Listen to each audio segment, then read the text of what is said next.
నమస్కారం. లక్ష్మి చెప్పే కథలకు స్వాగతం. వీణులతో వీక్షించటానికి సిద్ధం కండి.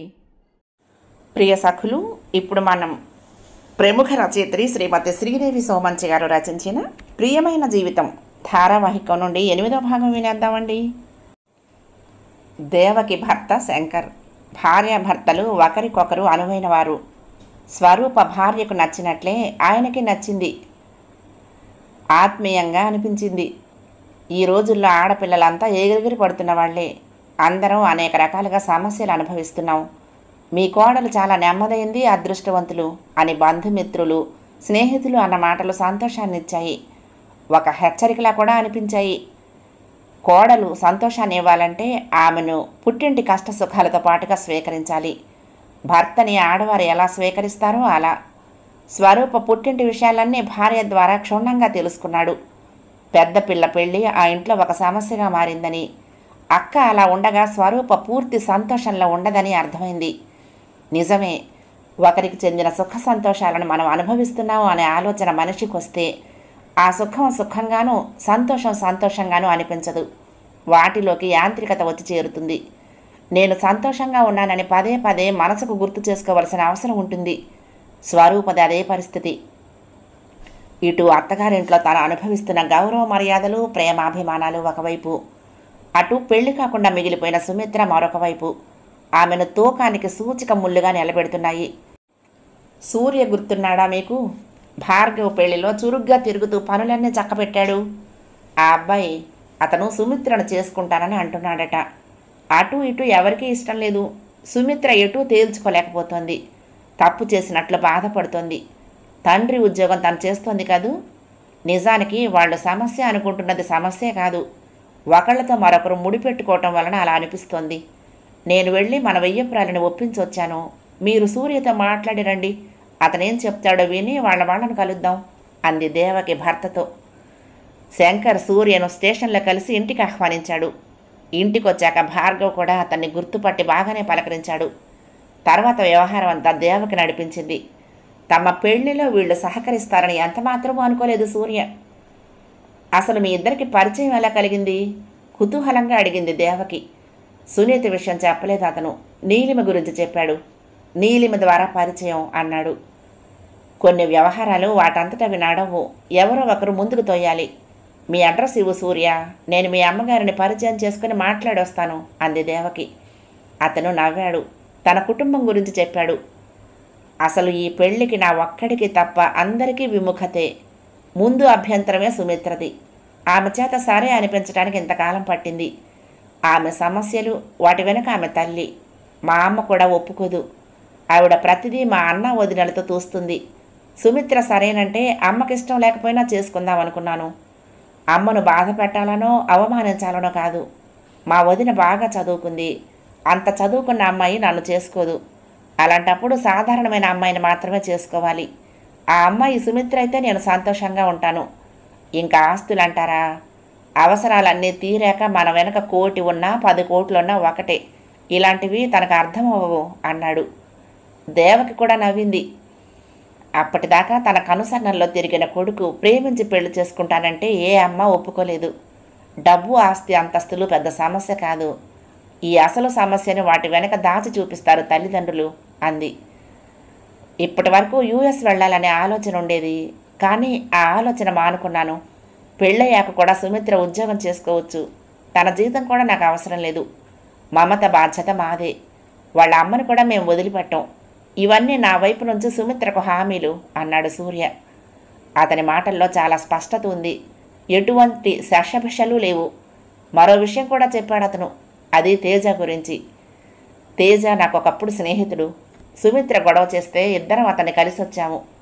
రేపటి రోజున అతను ఎలా ఉంటాడో తెలియదు. అలాంటి వాడి నీడ కూడా ఆమె మీద పడటం నాకు ఇష్టం లేదు. నా ప్రేమ, సుమిత్ర బాధ్యతలు, వీటన్నిటికన్నా అది నాకు చాలా ముఖ్యం. ఇది ఒక రకంగా వాడి మీద పోరాటం అన్నాడు. దేవకి అతన్ని ప్రశంసగా చూసింది. సుమిత్ర వైపు నుంచి అంతా సర్దుకుంది సూర్య. ఇప్పుడు ఇంకా మీ వాళ్లతో మాట్లాడతాము, సంబంధం అడుగుతాము. వాళ్ళైనా కాదనరనే అనుకుంటాను. మా ప్రయత్నం మేము చేస్తాము. అప్పటికి పొసగకపోతే అప్పుడు ఆలోచిద్దాం అంది దేవకి. తాము వెళ్ళి అడిగితే ఇంత దాకా వచ్చాక సూర్య తల్లిదండ్రులు కూడా కాదనరు అనిపించింది. సూర్య తల్లి రుక్మిణికి కొడుకు పెళ్లి పట్ల చాలా ఆలోచనలున్నాయి. పెద్ద కొడుకు కోడలు యుఎస్లో సాఫ్ట్వేర్ ఇంజనీర్లు. ఇద్దరికి కలిపి 1 కోటి దాటి సంపాదన. చిన్న కొడుకు సూర్య అన్నలా చదువులో పైకి తేలలేదు. చిన్నప్పుడు తిట్టేది కొట్టేది. హాస్టల్లో వేసింది. ఎలాగైనా సాన పెట్టాలని చూసింది. తెలివితేటలనేవి ఒకటి ఉంటాయని, అవి ఇష్టమైన విషయాల్లోనే వికసిస్తాయని అర్థం చేసుకోవటానికి ఆవిడకు చాలా సమయం పట్టింది. అప్పటికి సూర్య ఇంకోలా మలచడానికి వీలు కుదరనంత పెద్దవాడయ్యాడు. ఏదో ఒకలా అతన్ని అమెరికా పంపేద్దాం అనుకుంది. బ్యాక్లాగ్స్తో బీటెక్ పూర్తి చేసిన వాడికి ఏ ఉద్యోగం వస్తుంది? కప్పులు కడుక్కుంటూ బతకమంటావా అక్కడ అని కోప్పడ్డాడు ఆవిడ భర్త వాసుదేవ్. తమ్ముళ్ళ దగ్గరికి మలేషియా పంపించాలనుకుంది. అక్క మాట కాదనలేక వాళ్ళేదో ఉద్యోగం చూపించినా అది సగం మనసుతోటే. వాళ్ళకి ఆవిడ పెద్ద కొడుకు చదువుల వజ్రం కావాలి కానీ సూర్య కాదు. తానే నిర్ణయం తీసుకుని సూర్య పోలీస్ డిపార్ట్మెంట్లో చేరాడు. సొంత అన్నదమ్ములే అయినా ఇద్దరికి హస్తమసికాంతరం కనిపిస్తోంది. అదే బాధ ఆవిడికి. ఎవరికున్నది వాళ్ళకుందిలేవే, నేను సంపాదించిందంతా వీళ్ళకేగా. ఎక్కువ ఉందని డాలర్లు విస్తట్లో వడ్డించుకొని తింటాడా పెద్దాడు? 2 ఫ్లాట్లు ఉన్నాయని రోజుకో దాంట్లో ఉంటాడా? అమెరికా వదిలిపెట్టి వస్తాడా? నువ్వు ఊరికే బాధపడుతున్నావు కానీ సూర్యకి చీమ కుట్టినట్టు కూడా లేదు. వాడిని అలా హాయిగా బతకని అన్నాడు తండ్రి. ఇవన్నీ ఇలా ఉండగా ఇప్పుడు ఈ సంబంధం. మర్నాడు స్వరూప ఇంటికి వెళ్ళిపోయింది. రాధకు మనసులో లేదు. పెద్ద ప్రమాదం తన మీద విరుచుకు పడ్డట్టుగా ఉంది. సుమిత్ర పెళ్లితో ముడిపడి ఉన్న విషయాలన్నీ కలగాపులగంగా ఆవిడని అతలాకుతలం చేస్తున్నాయి. తేజ గురించి దేవకి అన్నది ఎంతగా భయపెట్టినా ఇంకో మార్గం లేదా అనేది ఆవిడ ప్రశ్న. సునీతకు ఫోన్ చేసింది. నువ్వు మురళి వెంటనే బయలుదేరండి అంది. ఏమైంది? తల్లి గొంతులోని కోపాన్ని గుర్తించి అడిగింది సునీత ఆత్రంగా. 4 ఆడపిల్లల్లో పెద్దది. మీకు దారి చూపించి నడిపించాల్సింది. సుమిత్ర ఇలా సమస్యలు సృష్టిస్తుందేమిటో అర్థం కావటం లేదు. దానికి స్వరూప వత్తాసు అంది రాధ. ఏం జరిగిందే అమ్మా? మరొకసారి అడిగింది సునీత. ఇక్కడికి వచ్చాక అన్నీ చెప్తాను, ఆలస్యం చెయ్యొద్దు అందావిడ.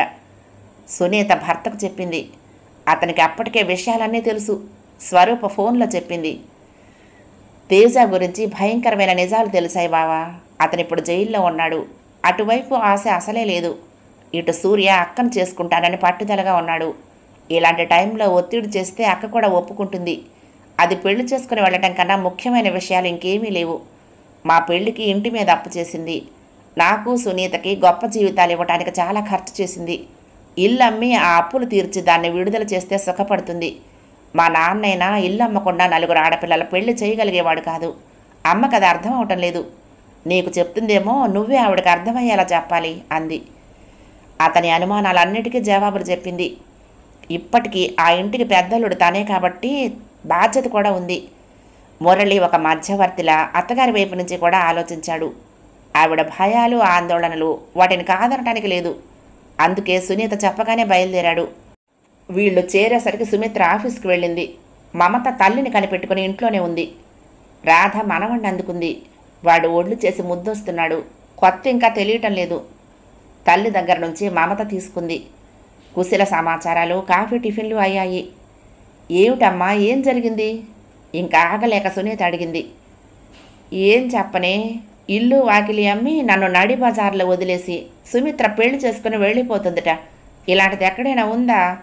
కన్న తల్లికి నిలువ నీడ లేకుండా చేస్తానన్న దాన్ని దీన్నే చూస్తున్నాను. మీరు కాస్త కలగ చేసుకోండి. అంతగా చేసుకోవాలనుకుంటే చేసుకోమనండి. దాని జీవితం దాని ఇష్టం. నేనెవరిని కాదనటానికి? ఇల్లు అమ్మేస్తే స్వరూప వాళ్ళు దయదలిచి వాళ్ళ ఫ్లాట్లో ఉండనిస్తారట. నాకేం కర్మ? నాన్న ఉద్యోగం నాకే ఇస్తామన్నారు. తెలివి తక్కువగా దాన్ని వదులుకున్నాను. లేకపోతే దర్జాగా నా బతుకు నేను బతికేదాన్ని కాదు అంది మురళితో. అతను అంతా సావధానంగా విన్నాడు. నేను చెప్పలేదు తేజ కోసం అది ఎదురు చూడదు, దాని దారి అది చూసుకుంటుందని? అతను జైల్లో ఉన్నాడనేది ఒక వంక. అతన్ని అలా వదిలేసి తన దారి తను చూసుకుంటోంది. ఒట్టి స్వార్థపరురాలు. ఉద్యోగం తనకే ఉంది. ఇంకా మమత బాధ్యత ఉంది. తన దారిని తను పెళ్లి చేసుకుని వెళ్ళిపోతే ఎలా? పెళ్లి కోసం ఇల్లు కూడా అమ్మమంటోంది. అన్నీ తనకే, మనకే మిగులుతుంది అంది సునీత. మురళి భార్యని అత్తగారిని మార్చి మార్చి చూశాడు. సుమిత్ర పెళ్లి చేసుకుని వెళ్ళాలని ఈ ఇద్దరికీ లేదా? తమ స్వార్థం కోసం అలా ఆలోచించగలరా ఎవరైనా? సుమిత్ర కుటుంబం కోసం ఎంత ఆరాటపడుతుంది. ఆమె త్యాగాలు చేస్తేనే ఆ ఆరాటానికి విలువ ఉంటుందా? సమస్యలను పరిష్కరించుకొని తను కూడా సుఖంగా ఉండాలనుకుంటే అది ప్రేమ కాదా? ఇది పొరలు పొరలుగా పేరుకుపోయిన అజ్ఞానం, అంతే. దాన్ని తను జాగ్రత్తగా తొలగించాలి. రాజారావు బతికున్నా ఆయన జీతంతోనే ఈ 4 పిల్లల పెళ్లి చేయగలిగేవాడు కాదు. అలాగని ఆడపిల్లల్ని ఉద్యోగాల్లో పెట్టి కొన్ని బాధ్యతలు వాళ్ల మీదకు బదలాయించేలా బతికిన కుటుంబం కూడా కాదు. మారిన కాలానికి అనుగుణంగా మారకుండా పాత పద్ధతుల్లో బతికారు. ఆయన పోయాక వచ్చిన ఉద్యోగంలో రాధ చేరినా అప్పటికే ఆమెకు 45. ఏ 10-15 ఏళ్ళలో చేసి విరమించుకోవాలి. సుమిత్ర అయితే కనీసం 40 ఏళ్ల సర్వీస్ చేస్తుంది. పెళ్లి చేసుకుని వెళ్ళినా బాధ్యతలను తప్పించుకునే మనస్తత్వం కాదు ఆమెది. అదే ఆవిడకు వివరంగా చెప్పాడు. పెళ్ళంటూ అయ్యాక అవన్నీ మన చేతుల్లో ఉండవు, నిర్మోహమాటంగా అనేసింది ఆవిడ. అప్పటికి సంభాషణ ఆగిపోయింది. వీళ్ళు వచ్చారని కలవటానికి స్వరూప్ వచ్చింది. అందరికీ పెద్ద ఆకర్షణ సునీత కొడుకే. వాడిని ఒళ్ళో పెట్టుకుని కూర్చుంది స్వరూప. చర్చ మళ్ళీ మొదలైంది. మా అత్తగారి ఎదురుగా సూర్య అన్ని విషయాలు ఒప్పుకున్నాడు బావా. అక్క ఎలా చేసినా తనకు సమ్మతమేనన్నాడు. అక్క బాధ్యతల్లో అడ్డురానన్నాడు అంది స్వరూప. పెళ్ళయ్యేదాకా అలానే అంటారు అంది రాధ. అతను చెప్పినట్టు విని సుమిత్రక్క గుళ్ళో పెళ్లి చేసుకుని వచ్చేస్తే ఏం చేసేదానివమ్మా? సూటిగా అడిగింది. నువ్వు ఒప్పుకోవని తెలిసినా అతన్ని ఆపింది అంది స్వరూప. అలా ఎలా చేసుకుంటుందే? ఏమ్మా, ఎందుకు చేసుకోకూడదు? చేసుకుంటే చేసుకోమను, ఇల్లు అమ్మటం దేనికి? సునీత కలగ చేసుకుంది. అమ్మ అప్పులు తీర్చుకుంటుందా? సూటిగా అడిగింది స్వరూప. నా దగ్గరే ఉంది చప్పునంది రాధ. నీకు అసలు ఏం కావాలమ్మా? మేము పిల్లలం, 4 నీ పిల్లలం. బాధ్యతలు నీవి. సుమిత్ర నీకు ఆసరాగా నిలబడింది, అంతే. దాని బాధ్యత కూడా నీదే. ఇల్లు అమ్మి అప్పులు తీర్చి దానికి కాస్త ఊపిరి పీల్చుకునే అవకాశం ఇస్తే ఏ లోనో తీసుకుని ఫ్లాట్ ఏదైనా కొంటుంది అంది స్వరూప. ఆ లోన్ ఏదో ఇప్పుడే తీసుకుని ఇంటప్పు తీర్చేయొచ్చు కదా అంది సునీత. అలా ఎవరు? ఇల్లు అమ్మ పేరునుంది. అమ్మినట్టు అక్క పేరున రాస్తుందా? రాసినా కొంత శాతం డౌన్ పేమెంట్ చేయాలి. ఆ డబ్బు ఎక్కడి నుంచి తెస్తుంది? అందుకే అమ్మటం అంది స్వరూప. ఏదైతే జరుగుతుందని సునీత భయపడిందో అదే జరగబోతోంది. తనకింక ఏమీ రాదు. సునీత ముఖం ముడుచుకుపోయింది. ప్రభుత్వం ప్రజల మంచి కోరి కొన్ని సదుపాయాలు చేస్తుంది. అనుకోకుండా వచ్చి పడిన కష్టాల నుంచి గట్టెక్కడానికి కొన్ని అవకాశాలు ఇస్తుంది. అప్పటిదాకా కష్టాల్లో కొట్టుకుపోతూ ఒకరికి ఒకరం ఉన్నామనుకుంటున్న మనుషులు ఆ అవకాశాలను అందుకునే సమయం వచ్చేసరికి స్వార్థం మొదలవుతుంది. ఎవరి లెక్కలు వాళ్లే చేసుకుంటారు. సుమిత్రకు ఉద్యోగం వచ్చి తామంతా గట్టెక్కేదాకా అందరూ ఒకటి. ఇప్పుడు ఎవరి స్వార్థాలు వాళ్ళవి. ఒప్పుకోవటం తప్ప తనకు మరో అవకాశం లేదని రాధకు అర్థమైంది. ఒకవైపున 1000 పిల్లలు నిలబడి వ్యవహారం నడిపిస్తోంది. మరొక వైపున సూర్య సుమిత్రకు కొండంత అండగా నిలబడ్డాడు. ఇటు మురళి చూస్తే పైకి తన మాట విన్నట్టు కనిపించిన మొగ్గు అటే ఉంది. తను ఒంటరిది. ఎవరి తలరాత ఎలా ఉంటే అలా జరుగుతుంది. మమత రాత ఎలా ఉందో అంది రాధ ఆఖరికి రాజీకొచ్చినట్టు. ఇల్లమ్మిన డబ్బు నీ దగ్గరున్నప్పుడు దాని తలరాతకేమో నీ చేతిలోనే ఉంటుంది అంది స్వరూప. సుమిత్ర సాయంత్రం ఇంటికొచ్చేసరికి ఈ రాజీ ఒప్పందం జరిగిపోయింది. ఆమె మురళి సునీతలను చూసింది. తల్లే వాళ్ళని పిలిపించిందని గ్రహించింది. స్వరూపను చూసింది. అస్త్రాలన్నీ వెంట పెట్టుకుని వచ్చిందనుకుంది.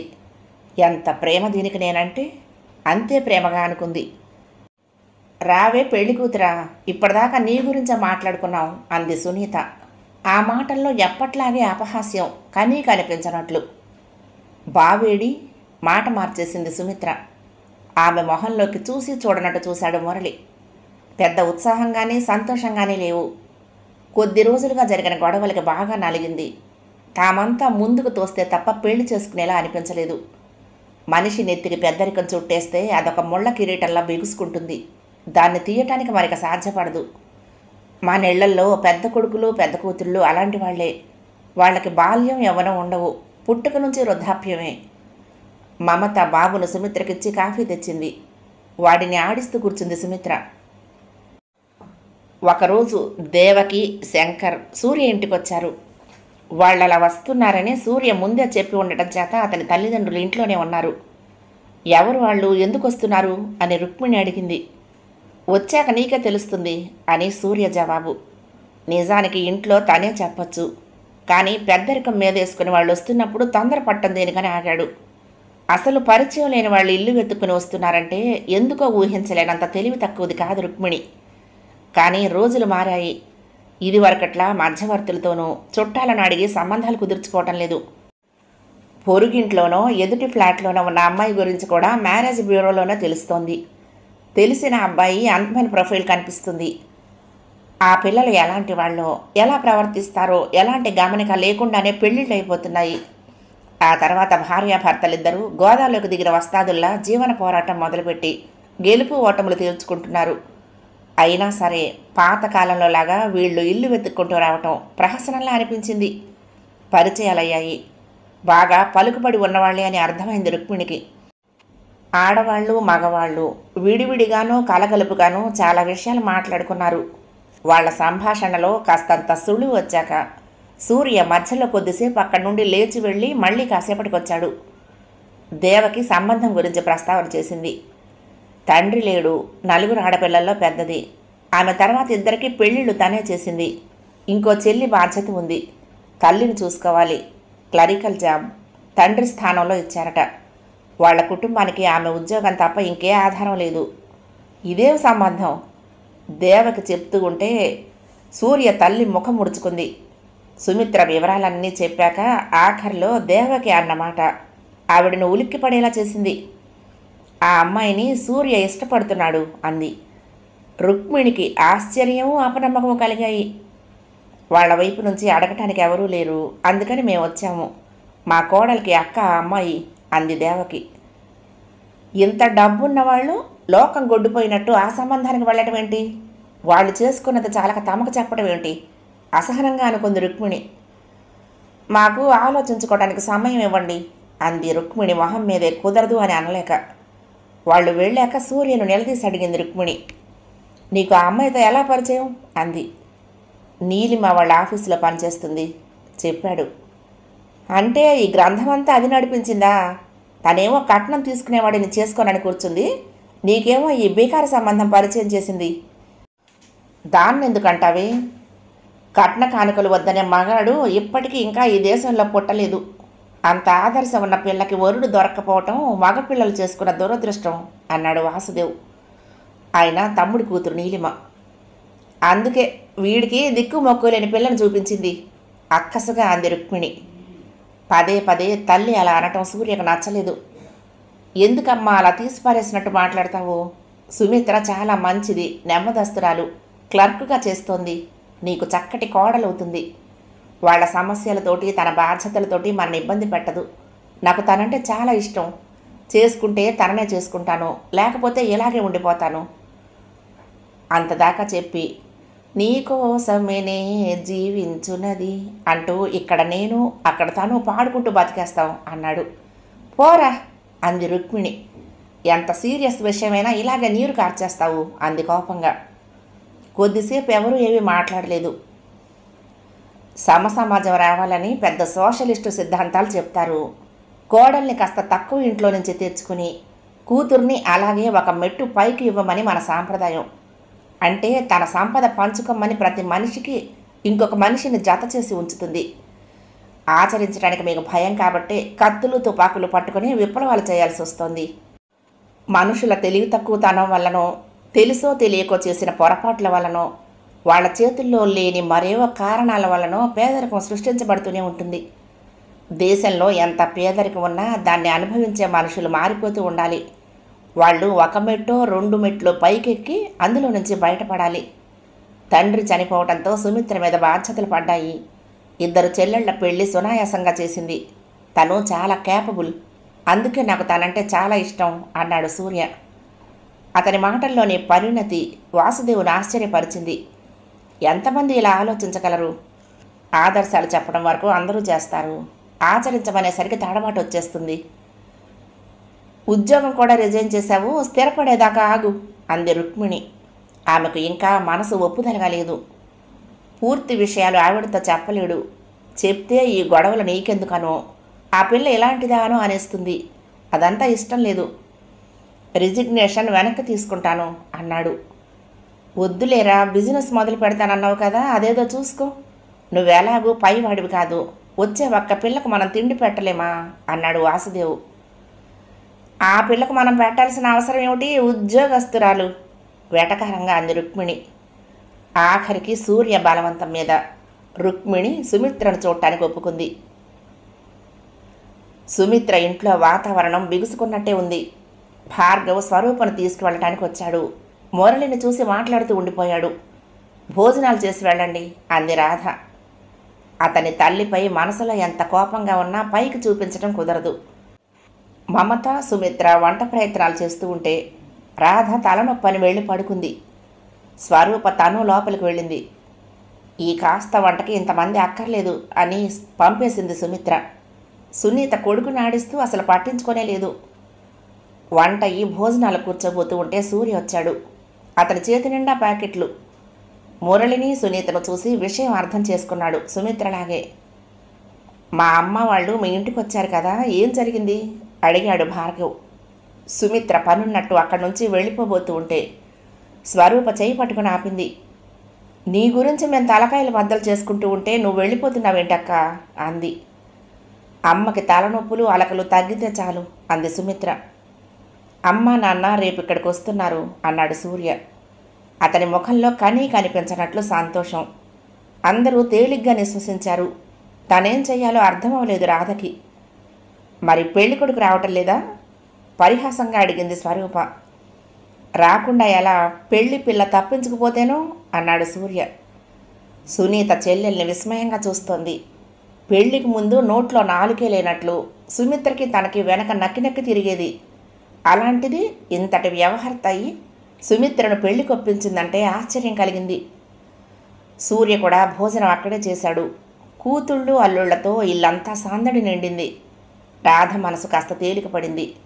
సూర్య ఇచ్చిన ప్యాకెట్లో నుంచి స్వీట్స్ తీసి అందరికీ వేసింది మమత.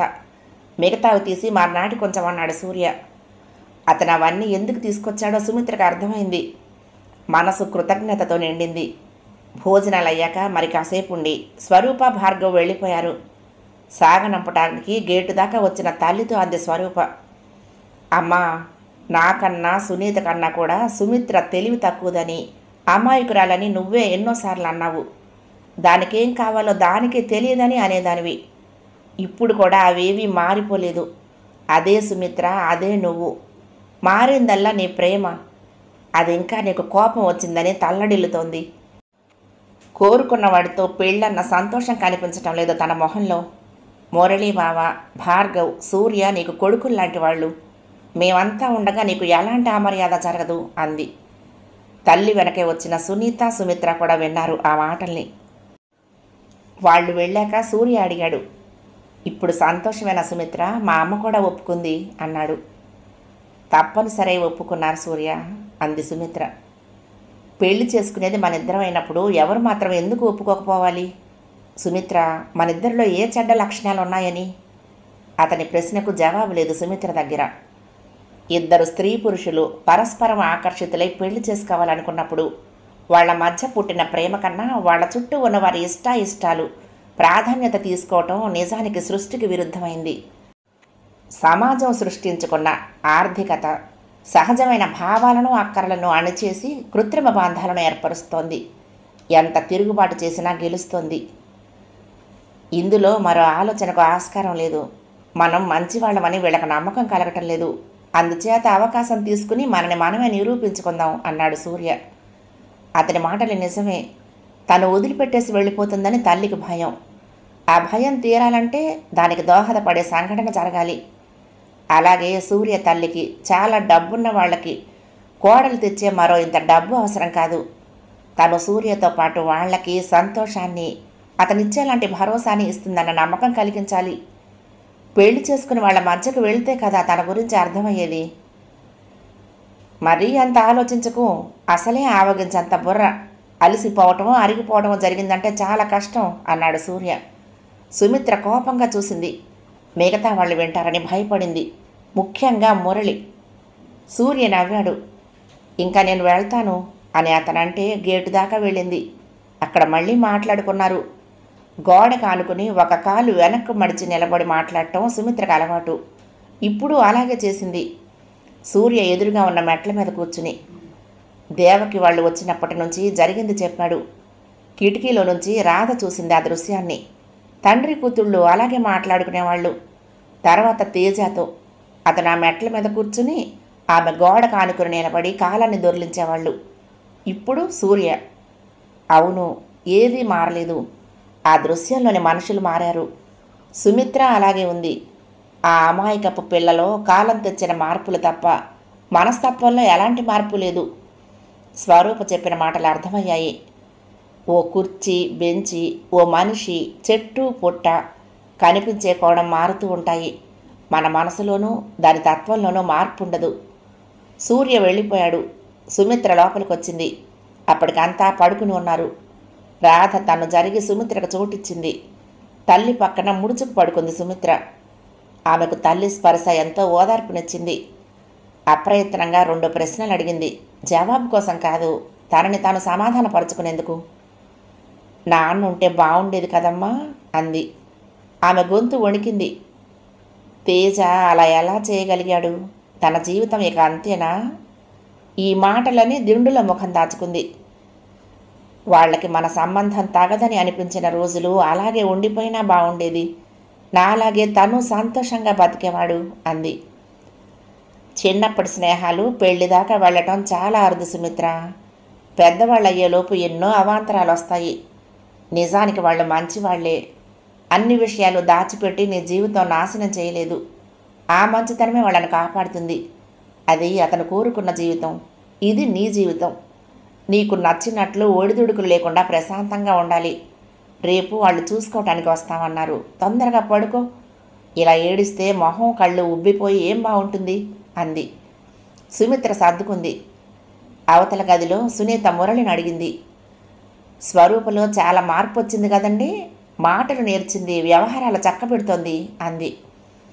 ఆమెకు కొన్ని విషయాలు అర్థమయ్యేలా చెప్పే అవకాశం వచ్చిందని అర్థమైంది మురళికి. తనేమీ మారలేదు సునీ, ఎప్పట్లాగే ఉంది. మీ ఇద్దరికీ ఆలోచనల్లో చాలా తేడా ఉంది. ఇక్కడ ఏముందో మీ ఇద్దరికీ తెలుసు. తర్వాత ఏం చెయ్యాలో నీకు తెలియటం లేదు. అది స్వరూపకు తెలుసు. అది ఆ తేడా. ఇప్పుడు సందర్భం వచ్చింది కాబట్టి బయటపడుతోంది. నువ్వు గమనిస్తున్నావు అన్నాడు. ఆలోచన నిప్పురవ్వ లాంటిది. ఒకసారి పుడితే అది ఇంకా ఆగదు. అలాంటి ఆలోచన సునీతలో మొదలైంది. సునీ, మనకు డబ్బు లేక కాదు. నాకు ఉద్యోగం ఉంది. నాన్న ఇంకా చేస్తున్నారు. సొంత ఇల్లుంది. సమస్యల్లా మా 3 అత్తలు. వాళ్ళంటే నాన్నకి ఇష్టం. అది ఇష్టమని ఆయన అనుకుంటారు. ఇక్కడ నుంచి అన్నీ తరలించడానికి అవకాశమని వాళ్ళు అనుకుంటారు. మా ఇంట్లో ఒక్క వస్తువు ఏమైనా కొన్నామంటే వాళ్ళ దగ్గర నుంచి ఇండెంట్లు వచ్చేస్తాయి. ఇంటికి హంగులు చేయొచ్చు. వెంటనే వాళ్ళకి అవసరాలు పుట్టుకొచ్చేస్తాయి. అందుకే క్లుప్తంగా ఉండటం అలవాటు చేసుకున్నాము. నువ్వు మా అత్తల్లా పుట్టింటి సొమ్ముకు ఆశపడకు. అది మీ అక్క చెల్లెళ్ల జీవితాలతో ఆడుకుంటుంది అని వివరంగా చెప్పాడు. సునీత తనుగా అర్థం కూడా చేసుకోవటం మొదలైంది. ఈ 2 ఒక మేలు కలయిక. సూర్య ఇంటికి వెళ్ళేసరికి రుక్మిణి పెద్ద కొడుకుతో మాట్లాడుతోంది. వాడు ఎవరు చెప్పినా వినేట్టు లేడురా. సరిగ్గా చదువుకోక ఒకలా పాడు చేసుకున్నాడు. ఇప్పుడేమో ఈ పెళ్ళి. పిల్ల పెద్దగా చదువుకున్నది కాదు, మామూలు ఉద్యోగం చేస్తోంది. తండ్రి లేడు. ఆడపిల్ల మీద ఆధారపడి బతుకుతున్న కుటుంబం చెప్తోంది అసంతృప్తిగా.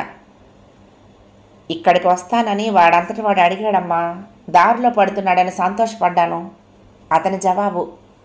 అతనిది ప్రేమ పెళ్ళే. చదువుకుంటూనే ప్రేమలో పడ్డాడు. చదువు అయ్యి ఉద్యోగాలు రాగానే ప్రేమను ఇంట్లో చెప్పారు. పెళ్లికి ఇరుపక్షాల వారికి ఎలాంటి ఆక్షేపణ లేకపోయింది. లక్షలు ఖర్చు పెట్టి పెళ్లి చేశారు. పెళ్ళవగానే ఇద్దరు యుఎస్లో పడ్డారు. ఇప్పటికి 8 ఏళ్ళు, 6 నెలలు వాళ్ళు వీళ్ళు అటు ఇటు తిరిగి అలసిపోయారు. సూర్య తల్లి దగ్గర నుంచి ఫోన్ తీసుకున్నాడు. నీకు వదిన ఎందుకు నచ్చిందిరా అడిగాడు అన్నని. ఏం నచ్చిందంటే ఏం చెప్తాం? చదువు, తెలివి, కల్చర్ అన్నీ అన్నయ్య తడబడకుండా చెప్పాడు. నువ్వు ఐఐటీలో చదవలేదు, గల్లీ కాలేజీలో చదివావు. వదిన నీకు అలాంటి గల్లీ కాలేజీలోనే పరిచయం. అప్పుడు కూడా నీకు తనంటే ప్రేమ పుడుతుంది. ఐఐటీలో చదవలేదనో, ఐఐటీలో చదివిన వాళ్లకు ఉన్నంత తెలివి లేదనో, అంత చదువుకున్న కుటుంబాల్లో ఉండే కల్చర్ తనకు లేదనో లెక్కేసుకొని వదిలేయవు కదా అన్నాడు సూర్య. ఇద్దరం ఒకచోటే చదివినప్పుడు ఆ ప్రశ్నే రాదుగా అన్నాడు అతని అన్నయ్య. నా స్టేచర్కి సుమిత్ర కరెక్టు. ఐఐటి పిల్లలతో మాకు పోలికలు లేవు, అదన్నమాట విషయం. అమ్మకు అర్థం అవ్వకపోతే నువ్వు చెప్పు, గంతకు తగ్గ బొంత అని ఫోన్ తిరిగి తల్లికిచ్చేశాడు. ఆవిడ అతన్ని కోపంగా చూసింది.